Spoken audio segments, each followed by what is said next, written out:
Welcome to the Trip Sitting podcast. On this week, we have Jonathan Schecter, who is a breathwork facilitator, founder of Blue Magic Alchemy, and then also just a really, really smart guy who's been working with the breath and working with psychedelics for a pretty long time now. I had been following his page for quite a bit. He's also the host of a podcast called The Vital Points. I had listened to a few episodes of that, and I finally just got in contact with him and asked him if he wanted to be a guest on mine. And I'm super happy that we did. So we went through so much about the breath that I was honestly pretty unaware of. Breathwork is one of those things that I haven't really done a ton of myself, and something that I know I should get more into. And I even said right when I started recording this podcast that it was something I was starting to get into, but since then it's definitely fallen off quite a bit. So we'll see once it calls to me more if that's something that I pick up on. But it was just so interesting hearing about his experiences with it, and especially just some of the actual science behind it and why it works. And then we also talk about some fun stuff like how astrology can play into psychedelic or somatic experiences, and also how the lunar cycle can play into those experiences as well. And really just the main focus and what I got out of from the main thing is like, we really don't know. Like, you never truly know things, and we just kind of have to accept that. And I really just enjoyed the conversation, and I hope that you guys enjoy it as well.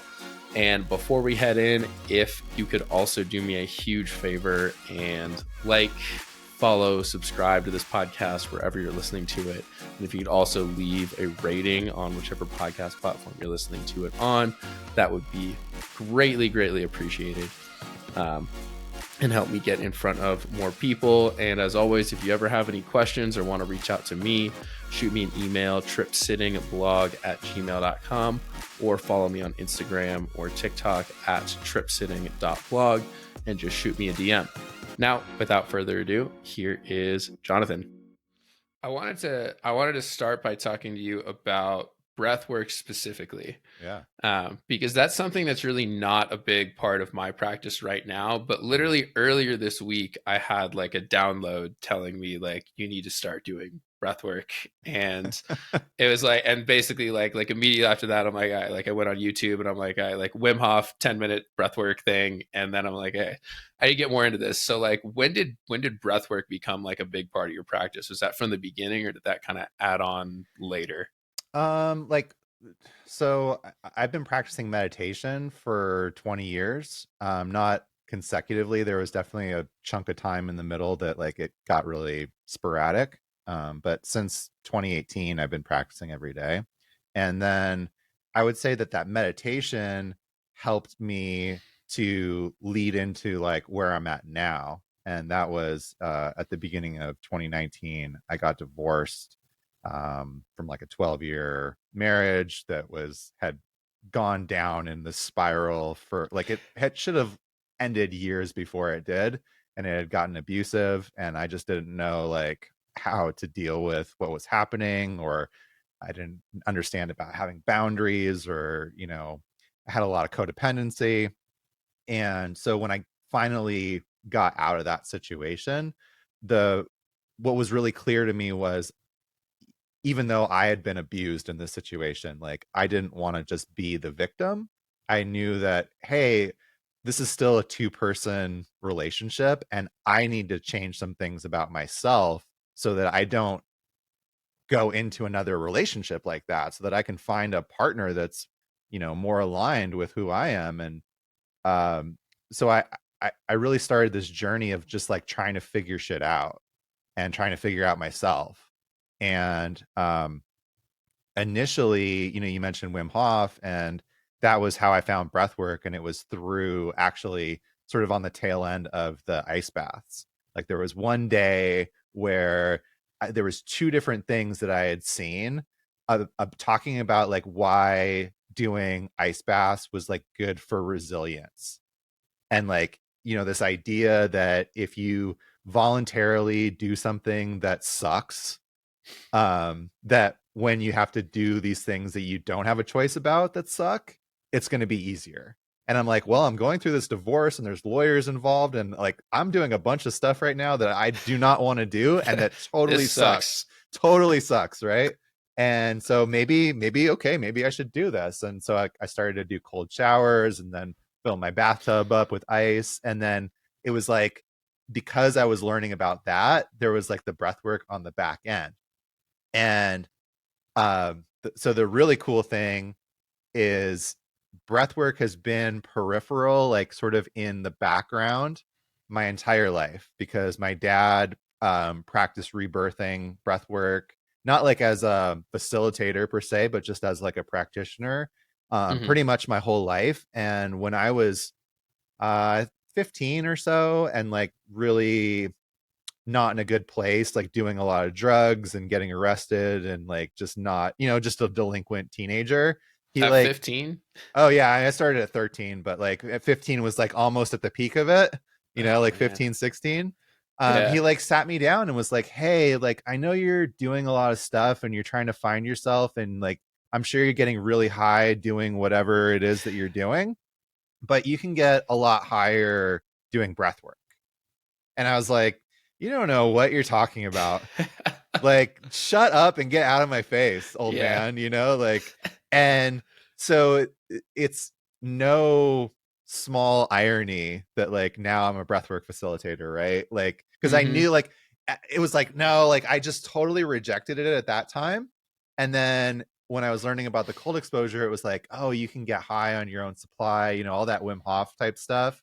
And I Hmm. was like, this has got to be like This is bullshit. bullshit. This is not going to work. Like, I've been taking ayahuasca and mushrooms and like, like going into some real shit, right? Like, what is breath work going to do? And then I started doing it and I was like, oh, wow. Like, this is the immediately what I noticed was that like a familiarity with the space because of the medicine work that I had started doing. And it was like, oh, wait, I can get back to this place. I can explore it more. Cool. I want to do that. And so, yeah, initially it was like I started with Wim Hof, but then I immediately started to tweak it and like kind of make it my own. Like I started to do it longer. I started to add in music that was programmed in a certain way. I was like a lot of, honestly, in the beginning, it was a lot of the same music that I was hearing in ceremony. It was like Icaros, it was medicine music, it was like Perengi and Manish Damour and East Forest, but it was programmed, like I was programming it in a way to like support the breath work that I was doing, and just Hmm. taking it deeper and deeper and deeper, and like getting to a place where I had to learn like, don't schedule anything after you do breath work, because you might be like dropped in and like out of space and time for like an hour after you're after you breathe, um yeah, so that was the beginning of it for sure for me.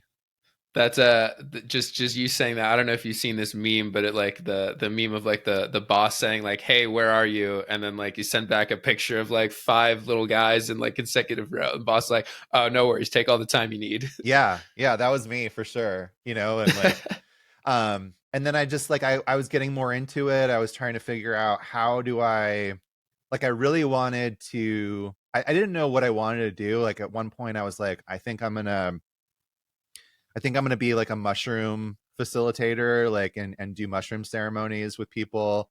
And then in like the breath work was like sort of like in the race was like coming from behind, it was like, but it was gaining speed.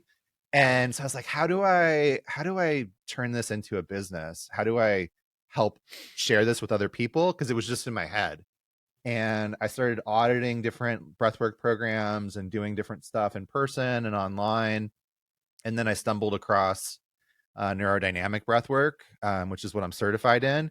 And immediately, like the first session that I did, it was really, really profound. And I actually had a really hard time like paying attention to the breathwork experience, because everything that was happening in terms of the container, in terms of the music, in terms of like how the space was being held, was like, it was like somebody had gone into my head and like pulled it out, these ideas out, and I was experiencing it externally, and I was like, oh my God, this is it. This is what I've been looking for. This is what I've been wanting to do. And so I reached out to the founder after the breath work, and he was like, "Hey, I'm glad you really enjoyed it. We're actually starting our first facilitator training program like in a couple of months." And I signed up on the spot. Like I was like, "Okay, like this is what I'm Hell supposed to yeah. be doing." And so it was like a 6-month program. A third of it was personal development, like really deep personal development, and doing this breath work that's like super psychedelic and, definitely puts you into an expanded state like at least once a week. So what makes neurodynamic breath work, I guess, different from like a traditional Wim Hof? Mm, mm. So the first thing is, with Wim Hof, you're breathing for a certain amount of time, and then you're intentionally pausing. Yeah. Pausing with empty lungs, and then taking like a recovery breath. So taking a big breath in and holding. Um, with neurodynamic breath work, it's closer to some other similar types of breathing would be conscious connected breath work, rebirthing. Similar breath in terms of you're taking a circular breath. So you're breathing in and out of the mouth into the diaphragm without pausing. So it's like, so similar to the Wim Hof breathing, right? But you're not doing the breath pauses, the breath Got it. holds. It's longer. The typical neurodynamic session is anywhere between an hour and an hour and a half. Okay, wow. It's set to music. And another thing that kind of makes it unique as opposed to a lot of other breath work that's out there is it's self-directed. So meaning that like me as a facilitator, I set the container, I open the space, I help guide the breathers into the experience. But once the music starts and once they start going with the breathing, I'm not there being like, come on, go faster, go Yeah. harder, like do it more. Or I'm breathe only in, breathe out, breathe right, in, breathe out. Like you're right, just exactly. So like um there I always say that like in terms of these types of breath work, the breathing is pretty similar, right? Like you're either doing a full circular breath, or you're doing something where you're doing like a sort of a circular breath with a pause. Like there's a type of a really popular modality of breath work where like you do like a double inhale and then an exhale. So it's like, yeah. but you're not Because you're basically, I mean, like basically like breathwork, the idea is like you're trying to like hyper oxygenate your body, correct? well, not that's sort of a misnomer. So like actually what you're doing is you're off gassing CO2. Okay. Um, what happens when you off gas enough CO2 is that some of the oxygen that's stored in your blood starts to come in. But like it's a tricky thing because sometimes like the way people explain it is like, well, because I'm breathing in and over breathing, I'm actually adding more oxygen. And you can like put a pulse oxynometer or whatever those things are like on your finger and like show that that's not really what's happening.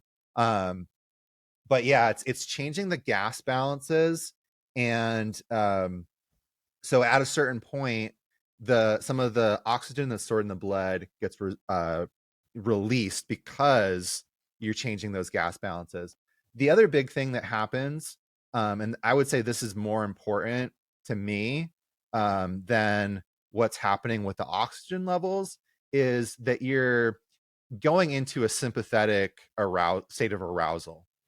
And just like working with psychedelics, what happens as you're doing this breathing and you're changing the oxygen levels and you're going into the sympathetic arousal is that the default mode network shuts down. It gets quiet. And so, if anybody doesn't know what the default mode network is, it's a part of the prefrontal cortex that governs our sense of self. It's what the part of the brain that activates when we start thinking about our autobiographical memories, that activates when we start thinking about like our self in the future. And so you could almost like call it like the ego isn't exactly the right term, but it's pretty close. It's like how we think of ourself. And so that part of the brain quiets down. And what happens when that part of the brain quiets down is it allows new neural connections to be made. neurogenesis to occur. Like maybe you've seen, there's like a really famous sort of chart that they made at Johns Hopkins of like somebody before the psilocybin and then Hmm. like during the psilocybin, and it's like a neural map, and there's Yeah. exponentially more connections during the psilocybin than before. And so it like literally is allowing you to create um new perceptions, new perspectives, new ways of seeing and processing things that you've experienced that you literally couldn't have seen before because those neural connections just weren't there. Well, yeah, because like they're programmed so strongly in your brain when you're a child. I mean, I've heard that most of those connections are made by the time you're 7 years old. Right, right. And so obviously you have no say in how those are going to be created. It's Yep. based on how you're raised, the environment that you're in, the social connections that you have, the economic status that you're probably raised in, like things Yeah. like that are going to control how you now see the future. So like this idea of self is now pretty set, Yeah. and it just makes it hard to think differently unless you then have that experience that forces you to think differently. Right. And I want to add to what you just said, not only everything that you just said, which is absolutely correct, the a sort of a linchpin underneath all that is how your nervous system is used to being in stasis. So like if you grew up in an environment that's like chaotic and like not dependable, and there's like you're stressed out all the time, the nervous system actually gets used to that. Like Hmm. that's why, that's That. why people end up recreating abusive relationships. That's why, like your dad beat you and then you like beat your own kids. It's not Hmm. because you're like a horrible person. It's just like Yeah. there's these things that are working at a very like subconscious level, right?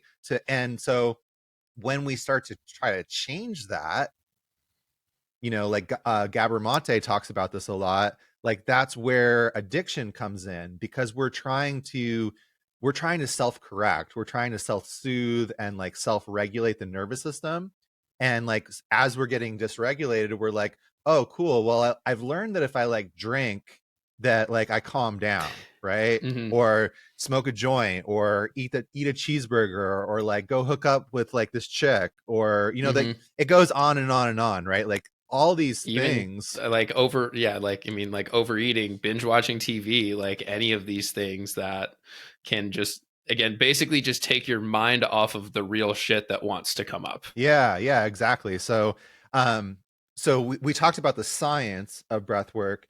The other side of it, right, is like um and this is also where neurodynamic breathwork kind of stands out to me, is that it's based off the principles of Dr. Stan Groff and holotropic breathwork. And Dr. Groff was, started off researching LSD, and then when LSD became illegal, he was like, "This research is so important," and he had noticed that people coming out of like the peak part of the LSD experience would start to like hyperventilate and drop back into a deeper part of the experience.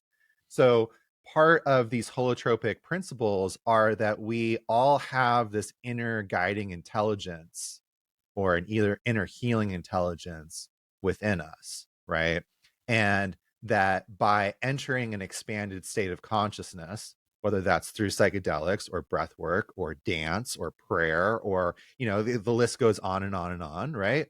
That we can access and connect to this inner intelligence, and this inner intelligence like knows what we need and can actually like do the healing.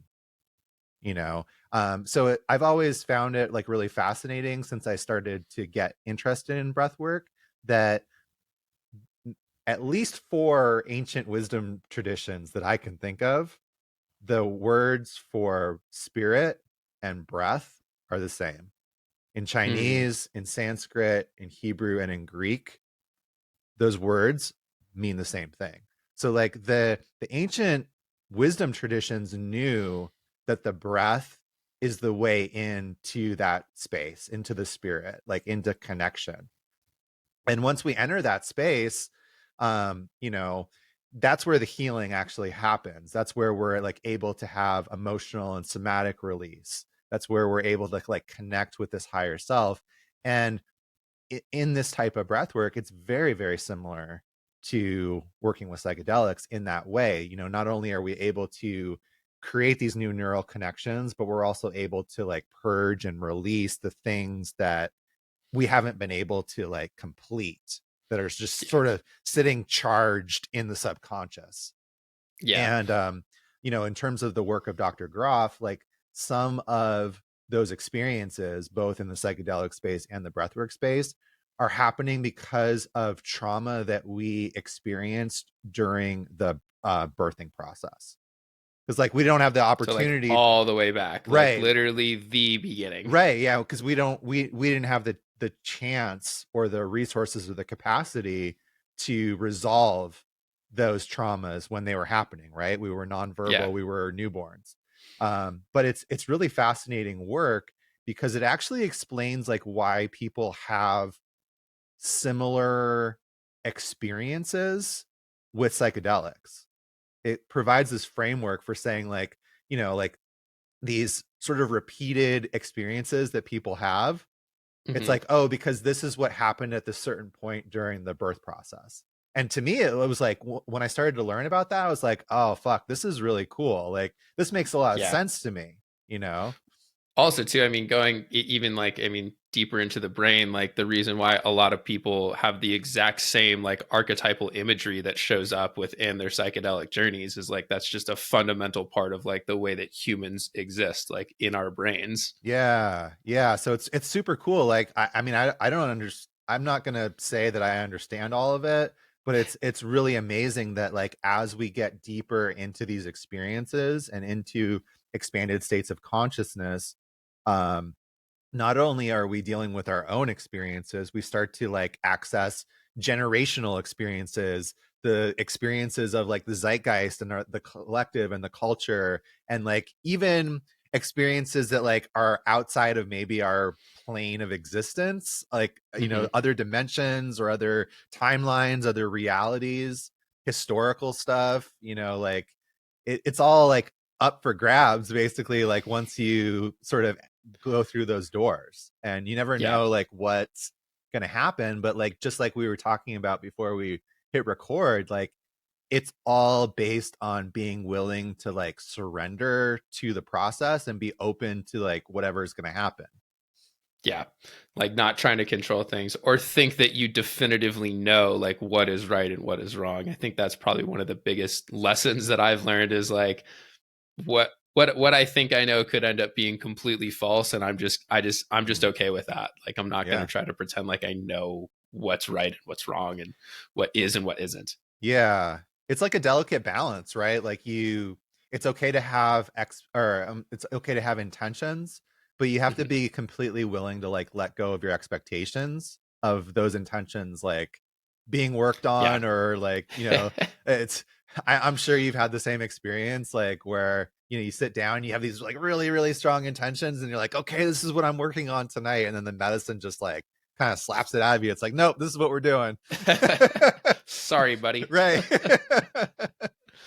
It's I mean just keeping like those like two concepts in mind, like essentially like opposite concepts. It's also too like something that I think that I've kind of struggled with like over the last couple of months is like the idea of like being versus doing. Like at Mm, what point do those things cross into okay, now I need to actually go take action, but yet while I'm taking action I need to understand that like it's not the end of the action that's going to get me anywhere else. It's still right where I'm at right now, which is just being. yeah, yeah. It's super important, right? Like there's a balance of both.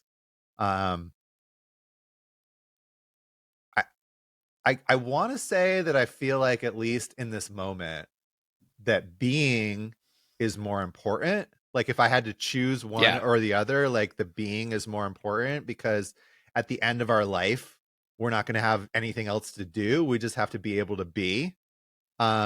But at the same time, oh, and at the same time, like when I'm connected and I'm in that state of being, that allows me to do better.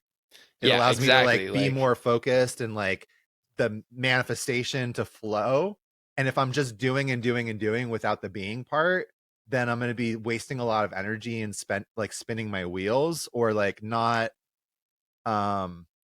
Like it not feels like I'm forcing almost. If I'm yeah, just yeah. doing, I'm forcing something that like I don't know if this is even meant for me. Right. And at the same time, you like still have to do both.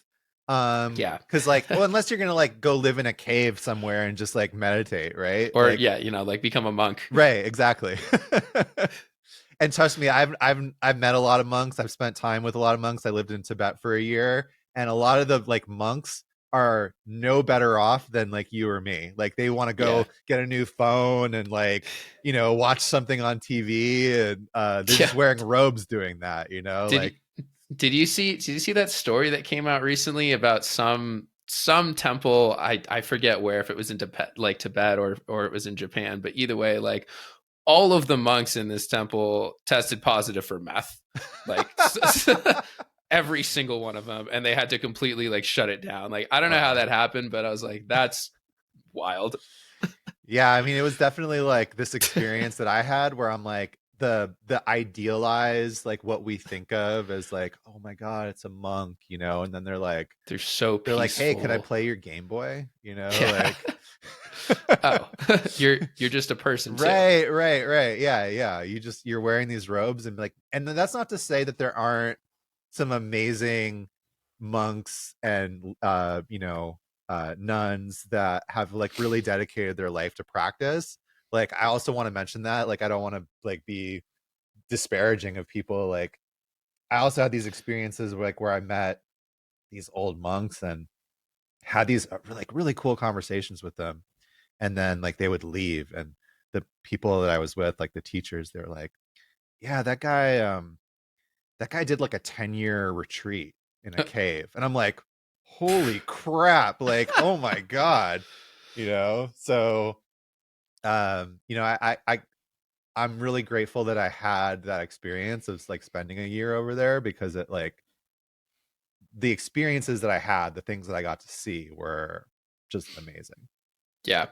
I mean, the people, there's again, like, there's going to be people within every single, I guess, I don't want to call it like identity, but like every job, whatever you would really call like being a monk. But like, again, like a pastor at a church, even, Right. or, a rabbi at a synagogue.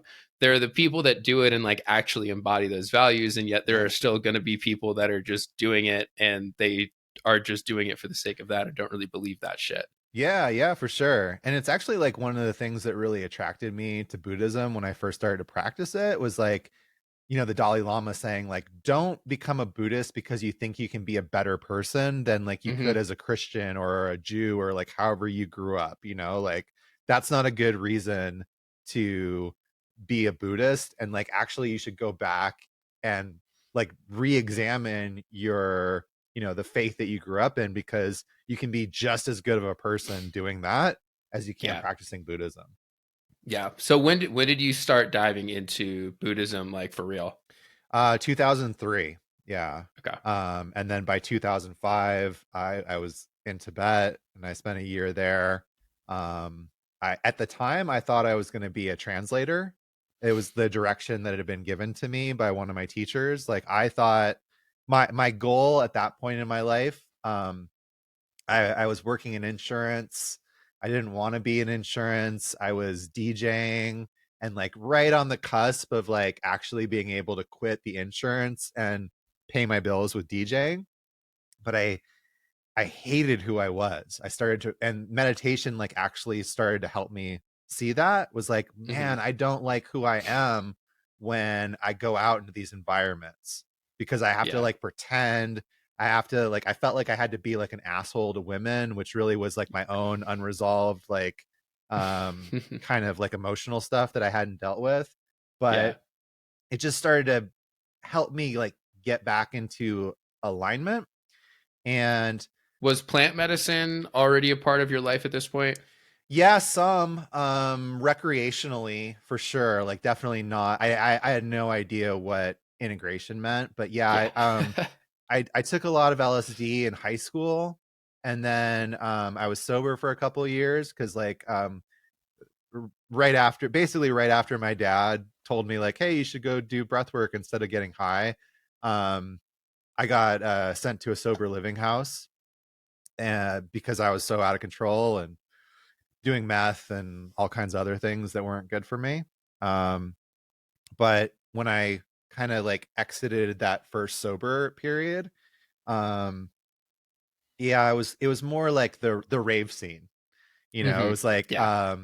LSD, some mushrooms, and definitely like a lot of ecstasy.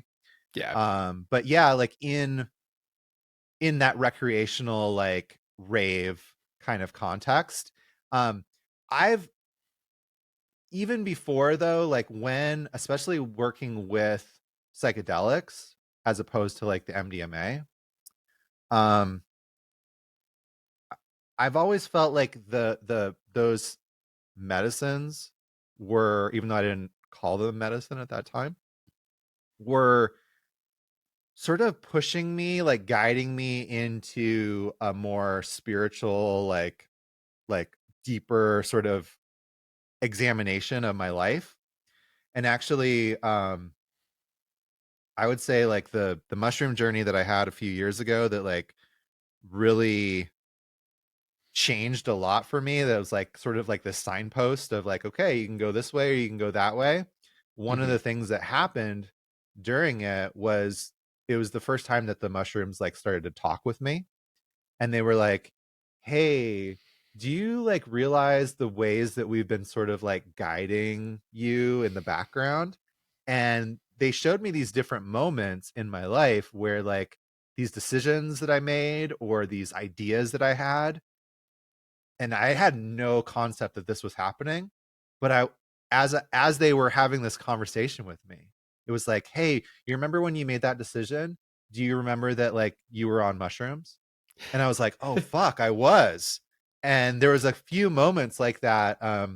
One of them being like, so I was this raver, and then I had a friend that and this was like in 2001, 2002, So I it's back guess. when it was still like underground and Right, like not right. super cool now. Yeah, and he's like, "Hey, my blah blah blah, my girlfriend's brother is starting this company and they're doing streaming video. And it's like actually streaming." And I know like that's sort of, we take that for granted now cuz like look at what we're doing right now, right? Like it's this is going to come through in HD quality and like totally be streaming, but like back in 2001 it wasn't like that. Like streaming video was like like if it didn't stream. You basically had to be a major news channel if you wanted to do something Right. Yeah, live. yeah, yeah. And he was like, "Yeah, so if you have an idea, you I could get you a pitch meeting." And I was like, "What am I going to like what would I talk about?" And so then later on that day, we ended up taking some mushrooms, and I was sitting there and I had this light bulb moment, and I was like, I could I could go to raves and like film them and have DJs come into the studio and like interview them and have them play music. And so I went and I pitched this idea and I got this show, and it actually like, okay, so a few things that came out of that in addition to having this show was um I met some of my best friends that I'm still friends with to this day through that experience. And the relationship that I was in fell apart because I was spending so much time working on this show that was like so amazing. Hmm. So these two major things like happened that totally changed the trajectory of my life. And they were like, hey, the mushrooms were like, hey, do you remember that you made that Remember decision? that Well, this is why this and I was decision like, even happened. oh shit. And there were a couple more moments like that. Um, so yeah, like that's all, that's to say that like even though I didn't understand what integration was back then or like have that context, um it was still pushing me in a certain direction, you Hmm. know.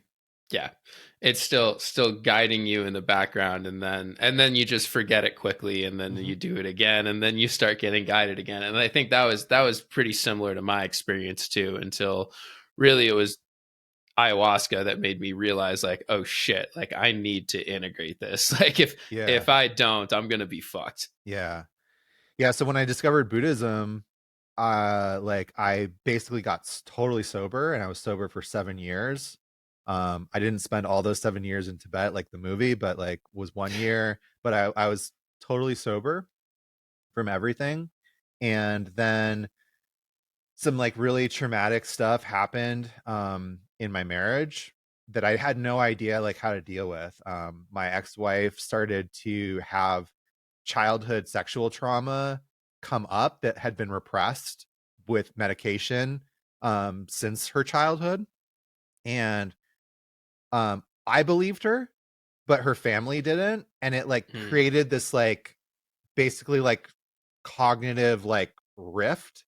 Yeah. And she started drinking more, and she ended up like starting to have seizures that we didn't understand like where the seizures were happening from. And it eventually what it led to was like her trying to commit suicide. And she had no idea how to deal with it. I had no idea how to deal with it. Like, just to put it in context, we didn't talk about it for like a year after it happened. And Wow. this was like, she was hospitalized for like a week, because somebody found her, and like it was a serious thing. It wasn't like a suicidal ideation. Like, she Yeah. really like tried to do it. And during that period, just not understanding like what to do or how to deal with it, or how to Yeah. deal with what I had inside. um I started to drink again. I started to use cannabis again. And eventually, like a few years later, like I went to a music festival with my friend, and he was like, hey, I brought some mushroom chocolates. Do you want some? And I was like, yeah.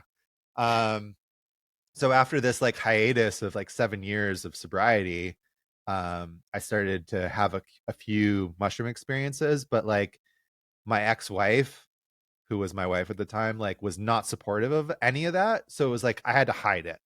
And so Hmm. like basically once or twice a year, I would have these experiences where like at first it was like, okay, I'm gonna go to the music festival and like maybe take like a gram, And then Yeah. I was like, well, I want to take this deeper. So like I had this opportunity to house sit for somebody, and I'm like, I'm gonna do the whole Terrence McKenna route and take 5 grams in the dark, you Nice. know. And so like that became like this sort of like once a year thing that I got to do. But it was all hidden, Yeah. because That sucks. she didn't approve of it. It's like hiding a part of yourself. Right, exactly. It totally was. And it definitely hinders the integration process as well. Um but eventually those experiences like led me back into therapy, led me back to my meditation practice. And so when the marriage dissolved, it was like, cool, now I have the opportunity to like explore these things more. And I had been putting the intention to experience DMT out into the ether, out into my consciousness for several years, and it hadn't materialized at all. And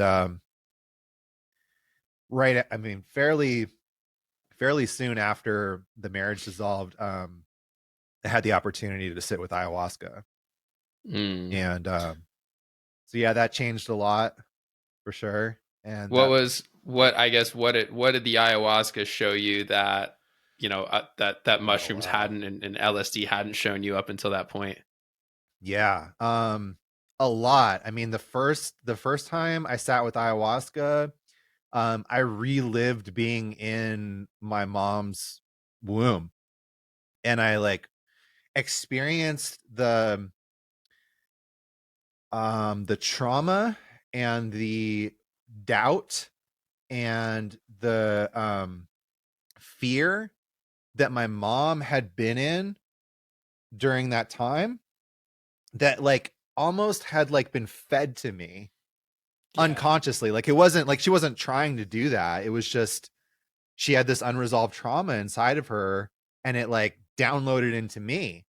Yeah. And so one of the things that like I came away with was the the metaphor that I had, or the experience that I had in the medicine space, was like I was wearing a coat, and I had been wearing this coat for my whole life and not knowing it, and I could just take the coat off because it was never mine to begin with. It was like, oh Yeah. shit, I can just take this off and leave it, because it's like, I don't want it. It's not mine, So that was a big experience. And then the other major thing that like I'm still working on integrating, and it's continued to unfold in a myriad of ways, and I've talked about this on my podcast as well, is I started I saw this the first ayahuasca experience. I saw this figure, and this figure was a man. He was a warrior. He was wearing this loincloth, and he had this like spear. And in the beginning, I didn't know what it was or like who it was, but it kept coming up in the ayahuasca space. And then it started showing up in mushroom experiences. And one of the things that I was doing for integration, um, and I'm super grateful that like I started to, like I had people in the ayahuasca like community that were like, you can't just like do this as a recreational Do this experience. You and then got to leave. like integrate it. Like you got to start doing like breath work, and you should do this other thing, somatic Yeah. experiencing. Like you can't just keep coming back. Right. Yeah. So like somatic experiencing entered my life very around that same time. And Mhm. so I started to work with these experiences that were happening repeatedly with my somatic experiencing therapist. And so Can yeah, just real quick, can yeah, we like what is somatic experiencing? yeah. So somatic experiencing is a type of therapy. It's used a lot for working with trauma, and it's developed by Dr. Peter Levine. And it's really based on how our nervous systems process trauma, or how it stores it when we don't have the uh, ability to complete, To release it. right, to release it, to complete it.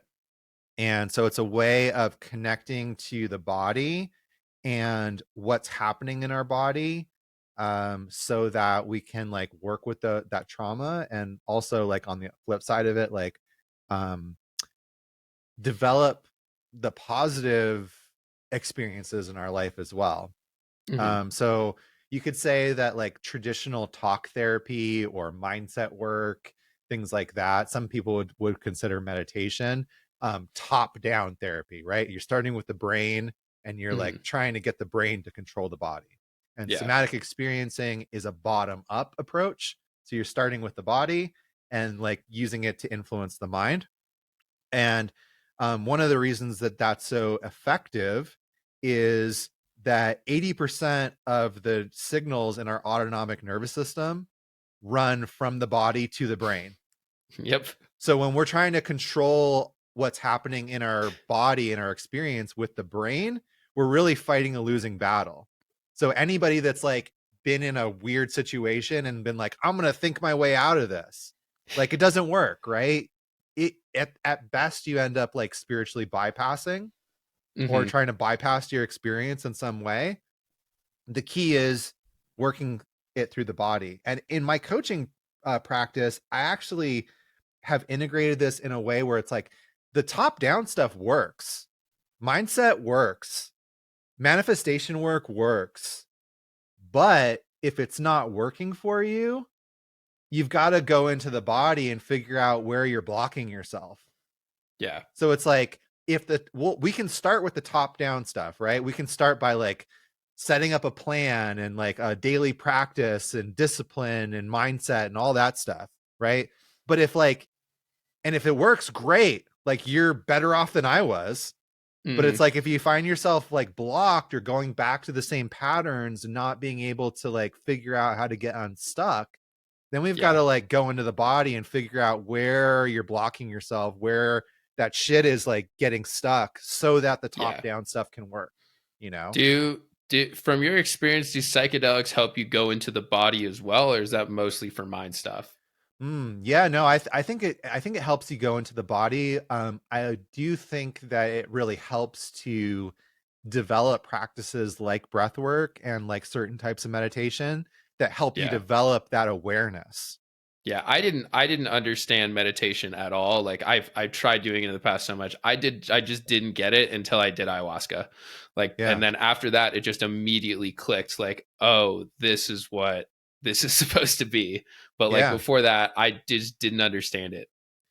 Yeah, so like we talked a lot at the top of the conversation about what I would call transformational breath work. And transformational breath work is only one type of breath work. I like to explain breath work in one of three categories. And in my coaching practice, I actually take people and help them develop all three. So we start with awareness. You know, you can start with just awareness of your breath, which helps you have awareness of your heart, awareness of the body. But we start there of just like, how are you breathing right now? Like, where are you breathing from? Are you breathing up here? Or is it in your belly? Is it shallow? Is it deep? And as you start to have that awareness, you realize like what's changing. Like, I remember one of the first things that I started to notice when I was doing this work, and this is after 20 years of meditation, right? Was like, all of a sudden I'm like, why do I have the urge to breathe through my mouth? And I would stop and like check in with myself and like take some deep breaths. And all of a sudden, like, oh, here comes the anxiety, you know, like, but the body knew before the mind did. Right. Yeah. So we start there. We start with breath awareness, and that can lead into it as far as I'm concerned, mindfulness meditation practice, right? All these things are great for working with psychedelics, like having that awareness Yeah. when you're entering the medicine space is crucial, right? Because you can see what's happening before it's happening. Yeah. I mean, Then the psychedelics is in and of itself like it's a holistic approach. It's not meant to be the yeah, one thing that you do to heal. right. It's part of a system. Yeah, and then the bridge between that awareness and like the transformational neurodynamic, holotropic, somatic, whatever breath work you want to practice is what I would call state shifting breath work. So breathing in a way to create an intentional change to your nervous system. Mhm. Most of the time, that's a down regulating. You're working to like get more into the parasympathetic, right? But practices like Wim Hof and things like in Kundalini yoga, like breath of fire, those are upregulating practices. You're actually like creating sympathetic arousal, so that you can build resilience or start to go into that expanded state of consciousness. Um, but those practices are also really, really amazing to be able to have as resources in if you're working with medicine. Because like think Yeah. about it, like if shit starts to get too crazy when you're like in the medicine space, like being able to recognize that and like, okay, I know I can do a box breath or a coherence breath or like a 4-7-8 breath to like down regulate myself Mhm. so that I'm not like spinning out of control, right? Yeah. Or on the other hand, um shit, the peak is over. I'm starting to like, I don't want to be done yet. So I could like do Let some me Wim get back Hof into it. breathing to like, yeah, Mhm. to get myself back into it. And like, not only do these practices have application within the medicine space, they're wonderful for preparation. They're wonderful for integration. You know, like to me, like the breath is the single biggest resource that you can have to support your medicine work, you Yeah. know? Well, as we talked about at the way beginning, like that is your spirit, like when you were taking the breath. Yeah, yeah, yeah. So yeah, but that's where like my work is really at this intersection between the breath and the medicine work and those the you know finding that sort of synergy. hmm Um I do have a question because one thing that you, I guess, sort of talked about is once you were sober and then you were starting to use cannabis again. uh-huh. Do you now use cannabis? Is that like, do you still have a relationship with that or is that pretty much out of the picture? I've had to completely redefine that relationship. And that redefinition entailed like stopping for like almost a year. hmm I do still work with it, but like I would say maybe once every 2 to 3 months, I'll do an intentional cannabis journey. hmm I've started to experiment more with like Daniel McQueen's protocols, like the mindful medicinal mindfulness. which is out of Colorado, and combining breath work with intentional cannabis use. But like, yeah, that relationship has totally changed.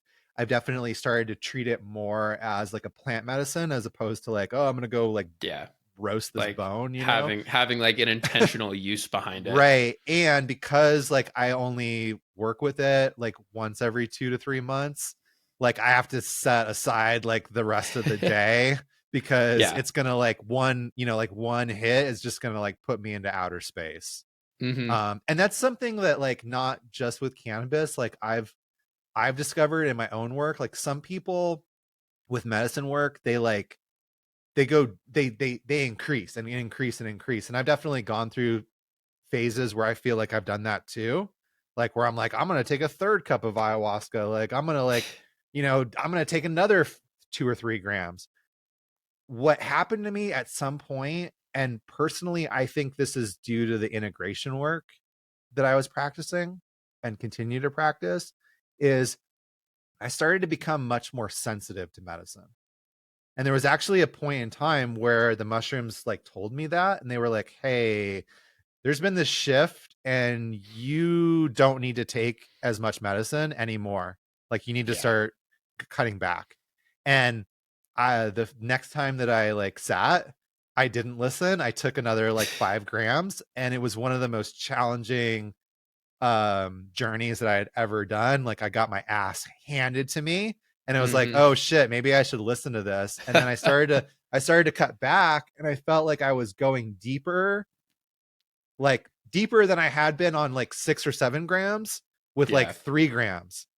And like it's gotten to the point now where it's like 1 to 2 grams is like I can go super deep, partially because of the meditation and like presence that I'm bringing to that. And I can just like Hmm. kind of stay in that place and not just like overload my system, you know? Yeah.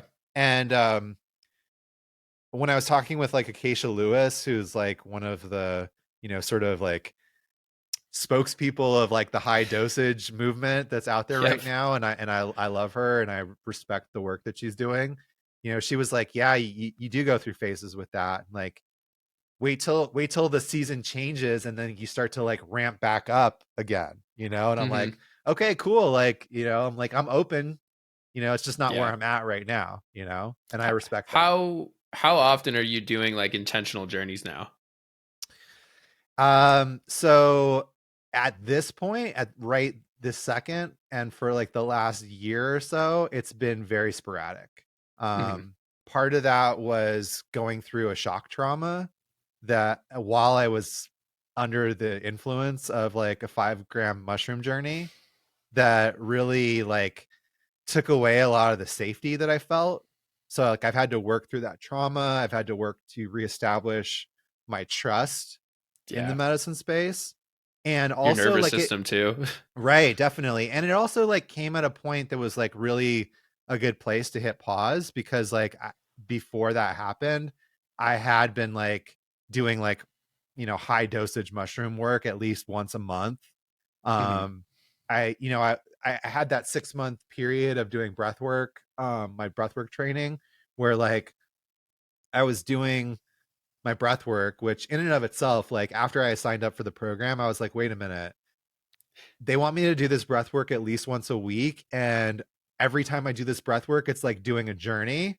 If somebody came to me and they were like, hey, do you want to do a journey once a week for the next 6 months? Like I would have been like, no, like that doesn't sound like a great idea. It's to like Um, taking a whole day out of your week every single week. Like, right. Yeah. And I was still doing medicine work in the middle of that, hmm. so like, once or twice a week, sometimes twice, but definitely once, plus doing medicine work, plus doing this like personal development work. There was a lot to integrate there, Yeah. and so yeah, the season that I'm in right now is more intentional microdosing, the occasional cannabis journey, and going back into medicine work in, I think, a like a more grounded way, like because I've definitely been feeling the call for the Hmm. last few months. But it's also like, whereas before when I felt the call, It was like, let me sign up for an ayahuasca ceremony right now, you know? And now like I feel like, oh, I can take my time with it. Yeah. And the other thing is like, on sort of a more practical three-dimensional level, I am so busy with building my business and having a day job, which is something I'm transitioning out of, but like that I haven't had the time. Like I've had time for my self-care, but Yeah. like I've also realized that like it's not a good idea to like do a ceremony and then go back to work the next day. Like I want to No. give myself a few days afterwards to like stay in that energy to continue to integrate rather than like rush back into sort of day-to-day life. And I just haven't had that space for a Yeah. while, so it's like it's something that I'm looking forward to, like not having the day job is like, okay, now I have more space for myself. Hmm. Now you can really take that time to rest. And I mean, one of the videos that I saw that you posted is about how, like, when you're in these states of rest and then, like, you then make yourself feel guilty for taking these states of rest and, like, Oh not my even god. letting yourself fully enjoy them. Yeah, that's been a huge like lesson and journey of learning. And when I talk about like the things in your nervous system that are like running your life on these conscious and subconscious levels, that's definitely one of them for me. Yeah. Like I felt really guilty about pausing. I still, it's still challenging for me, but one of the things that having that shock trauma, which was my shoulder fracturing and dislocating, um, on 5 grams of mushrooms. On medicine. Oh my God. Yeah, by myself. I for What were mushrooms, you like you doing? nothing. That's I insane. yeah, I had shoulder instability. It had dislocated maybe 4 or 5 other times, like maybe a few years earlier. But I thought I was over it. I was in the best shape of my life. I was working out every day. I felt really strong. And then yeah, I was in a journey. I moved it a certain way. It like kind of jerked and it just popped out. And when it popped out, it fractured in two different places. And I spent um almost a year, like 10 months, not only doing physical rehab, but like doing specific trauma work around that healing because it was incredibly traumatic, Yeah. and then none of that, like the trauma work was helping, but the physical rehab wasn't. So I ended up having shoulder repair surgery. And so for like 4 months, I literally had to pause, and not only that, like I had to trust somebody to take care of me for the first time, like since I had been a baby, you Yeah. know. My partner like helped to wash me and clean my clothes and like get me out of the I'm not even going to say bed because I was sleeping in a recliner because I couldn't Yeah. lay down in my bed. um all that stuff that like I just couldn't do. Yeah. And That's got to be just such like a humbling experience. oh my god, yeah, absolutely, absolutely. But it helped me to start to learn how to slow down and pause. Yeah. Had One to. thing I want to also talk to you about, and I guess ask you about, is how the lunar cycle plays into breathwork. Oh man. Well, so We're coming off of a full moon right now, right? yeah, yeah. And I don't know about you or the audience, but like generally what happens to me during the full moon is like for a week before, I just stop sleeping. I'll sleep for 2 or 3 hours and then I'll like wake up and either be filled with ideas and like inspiration and like have to like get up and get them out of my mind, or Hmm. be dealing with some sort of emotional like something that's unresolved that like needs it's ready to finish. For um me, it honestly, and like, I honestly don't think I even really noticed this until actually like this morning when I was thinking about it. there's like always like some stuck energy for me Yeah. that's like around the full moon that just wants to come out, and like I'm not doing a good job of like giving it the time that it needs. Yeah. Yeah. And another thing that I've noticed is like things, certain like major events in my life will align with either the full or the new moon, or like an eclipse or a solstice, things like that, like things that I just didn't notice were happening before. Um, so yeah, to take it back to Dr. Groff, because Dr. Stan Groff is one of my inspirations. He wrote a whole paper after doing like years of research about the the lunar cycles and the cycles of the planet impact psychedelic work and breath work. And so there's this whole like splinter sort of study of astrology in relation to working with expanded states. And a lot of it has to do with like archetypal work, but you can like literally like do charts where it's like you should not be journeying here unless you're like ready for the for the shit show, like if you do medicine here, you're gonna go through it. And on the other hand, like, hey, this would be a really good time to journey, like from an astrological perspective. Um, and I find with breath work, it's because the experiences are so similar, it's exactly the same. So like I started to hold, um, I call them full moon portals, through my breathwork business, through Blue Magic Alchemy. And just at first on a whim, I was like, well, let's just try this out and like see what happens. And like Hmm. people were like, oh my God, that was like super powerful. And so I just decided to lean into it. I was like, well, okay, well, like, what if I like make a new music playlist that's like intentionally supporting this energy? Like, what if I like looked up what the cycle is, and like what that sign sort of means, and Hmm. then like use that to design the music to come up with an extra like more intentional meditation, and really just like leaned into the experience. So yeah, in addition to the regular breathwork sessions I do, those are also fairly regular. I don't end up having them every full moon, just because sometimes the timing is doesn't align with my schedule. But like Hmm. in the next, I know we have one for March. I'm pretty sure for March, and if not for April. But yeah, for the next few months, I have full moon and new moon breathwork sessions, as well Gotcha. as the regular ones. And yeah, it's just it's honestly, like a few years ago, if you had told me like that I would be like into all this stuff, like I would have been like, no way. But I feel like with medicine work, there's things that happen that you experience, and like for me, I've spent a lot of my life in my head and like overthinking things, and then Oh yeah.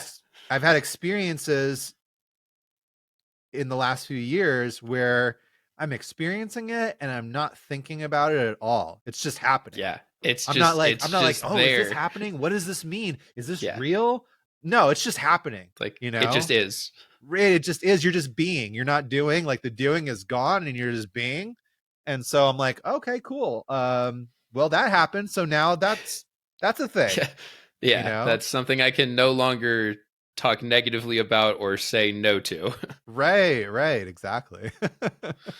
I'm 100% like the same way. If you would have told me even like a year ago that some of the things that I believe now when it comes to astrology, or when it comes to the lunar cycles, and just like being sensitive to like energy in general, and like yeah, I even say that like Yeah. being sensitive to like other people's energy, Oh like yeah. I always was, but I never really understood it. Whereas now, like I can feel somebody else's energy, like when it's Right. tense, when it's negative, or when it's really positive and joyful and open and like authentic.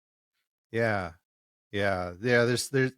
This world opens you up to so many things. I mean, we've talked a little bit about ayahuasca during this call. Like I remember going to my first ceremony and being like, well, I know I'm going to hallucinate because I'm taking a psychedelic, but like, I don't know about all this other stuff. Like, you're going to sing me a song and it's going to heal me. Like, that sounds like that. No, that couldn't happen. And then Good it's luck with like, that. right. Like, then like I'm sitting there, start hearing this Icaro and like I start purging. I can feel it. I'm like, Hmm. oh shit, this is fucking real, man. Yeah. you know? Yeah, something that like happened to me during like one of the ceremonies is like I talked to the curandera and told her like I have like, tension in my back and neck, and then so she rubbed something on it and then said during the ceremony just feel your neck and feel your back, and it literally felt like at one point during the ceremony that the tension was like being like lifted from me like Wow. out, and that it was just like stored emotional like energy that I just hadn't really released yet. um it was super powerful, and it was just specifically during like one Icaro that I Yeah. felt it. I was like, this is wild. Yeah. Well, I'm grateful that you had that experience and that you were open to it. Um, I think we have hubris as humanity, like that we understand reality, we understand things. Like there's that quote in the first Doctor Strange movie where the Ancient One, like when he first comes to Camertage, and she's like, your reality is like looking through a keyhole, Hmm. and you've been like trying to widen that keyhole, and then you like start working with psychedelics and start doing these practices, and then you're like, oh, I can actually open the door, Yeah. you know and so like we have this hubris that like we understand things, when in reality like we're just seeing and experiencing such a tiny sliver of reality. I mean, Yeah. even if you think about our sight, right? Like we can see like 1%, less than 1% of of the ultraviolet and visible spectrum, and yet our entire reality is based around that 1%. Hmm. And then we think that we like understand shit and that we know things, and Yeah. that's just one sense, right? So we have more than one sense. There's all kinds of things out there in the world that like we don't know about. something something that one of my previous guests, Troy Hadid, he was telling me this story about like one of these talks that he gave, and this lady was talking to him about her son, and her son is blind, so doesn't have any sight, and that she was having trouble teaching her son that he was actually like separate from the rest of the world because he couldn't see. Like Mm. he already just understood that he was part of everything, and like he didn't really have an idea of self because he had never been able to see before. And I was like, that's so beautiful. Wow. Yeah, that's super cool. The idea of Yeah, self the too, things that we and that's rely on. Yeah. something that I know that you've talked about quite a bit, but like I guess what is your relationship with the idea of self? Hmm. So yeah, I really lean in on the framework of Buddhism, which is that uh, there is no self, and not to fall into the nihilist perspective of, well, things don't exist, because like obviously we exist, right? Like I'm here, Hmm. I can feel myself, I can feel everything around me. It's not right to say that nothing exists.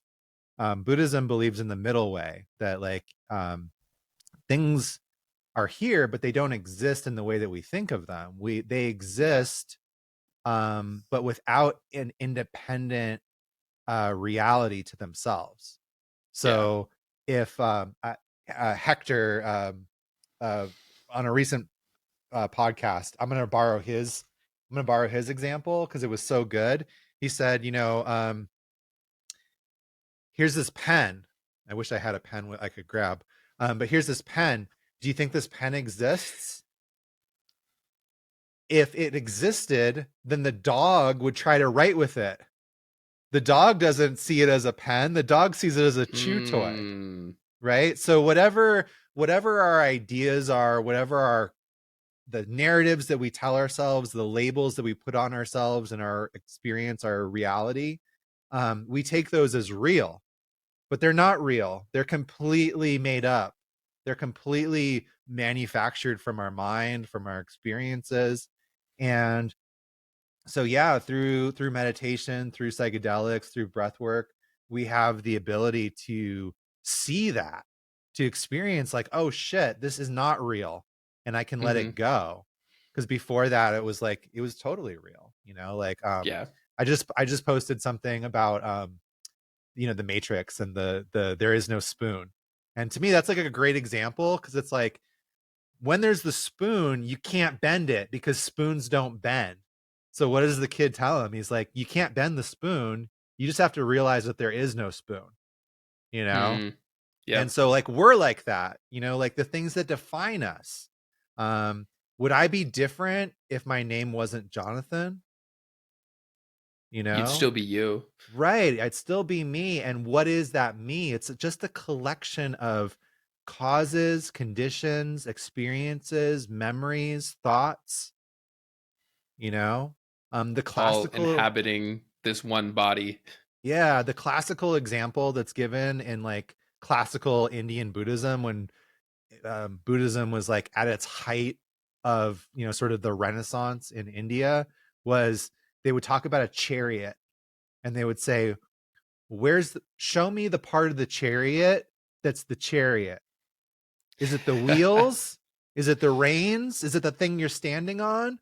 What is the chariot? And like going through systematically, like pulling these things apart. So like, am I my memories?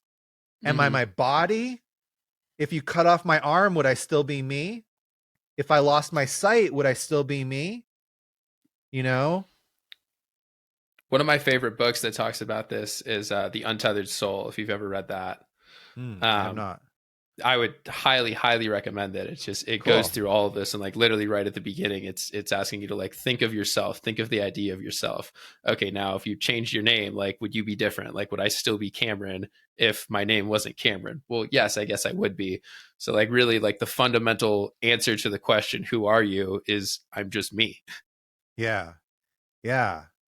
And the cool thing about all this to me is like sometimes, like I said, people fall into sort of like You a can go to the nihilist nihilism, route. Oh yeah. right? And like That's what I you can did get when I was younger. It was the very nihilistic approach, like nothing matters, fuck this. Whereas now it's like right, nothing right. matters, so I can do whatever I want. Yes, that's it exactly. Like to me, it's so optimistic, because what that's telling me is that nothing is fixed and I can change anything and everything. Yeah. Right. And so like systems like Buddhism like give you the framework for doing that. Like it literally says like, here's how you can hack your code. Like here's how you can like install these new programs into your Hmm. code to like have more happiness, to like see reality in a more like grounded and real way, to get rid of these negative emotions, to um encourage these positive emotions to grow. Because at the root of Buddhism, there's no self, but we all have the Buddha nature, Yeah. right? Which, gee, if you think about it, is pretty close idea to what we were talking about in the beginning of like we all have this inner guiding intelligence at our core, right? Hmm. So we all have that Buddha nature, and the way that and that Buddha nature is love, is unconditional, untethered love and compassion and connection to every single living being. And so we fake it till we make it. You practice that in a relative way until you realize the reality of like the meta reality, which Yeah. I don't know about you, like the closest that I've come to like experiencing that outside of like some glimpses, some flashes within meditation, is in the medicine space. 100%. I mean, ayahuasca was the first time I think I've ever truly understood what it felt like to unconditionally love myself and how that then helps me unconditionally love others. That was the first time in my life. Obviously, I know that everyone knows the term self-love, do things for yourself, but like when you're doing those things, you get caught up in the doing, whereas then you don't really understand what the being is. Like being love is different than like practicing love. Absolutely. Yeah. Well, man, this was an awesome podcast, bro. I'm so happy that that you came on, and this was a conversation that I can't say I knew it was going to go in this direction, but I'm glad it did. Yeah, super cool. I mean, I feel like we could keep going for like another hour, probably. 100%. Yeah, we tapped into some things that like I'm really really passionate about and really really love. So thank you for giving me that opportunity and for creating the container to setting the stage, if you will, to let us go in those directions. Absolutely, man. Life itself is a trip. And so Yeah. I'm just here that's trying to be the trip sitter for my guests while we're on the podcast and just holding space to whatever comes up comes up. Yeah, I appreciate it. It's been a blast. Awesome. Well, I'm just gonna thank you again to Jonathan for coming on the podcast, and thank you everybody for listening as well. We will see you next week. Peace.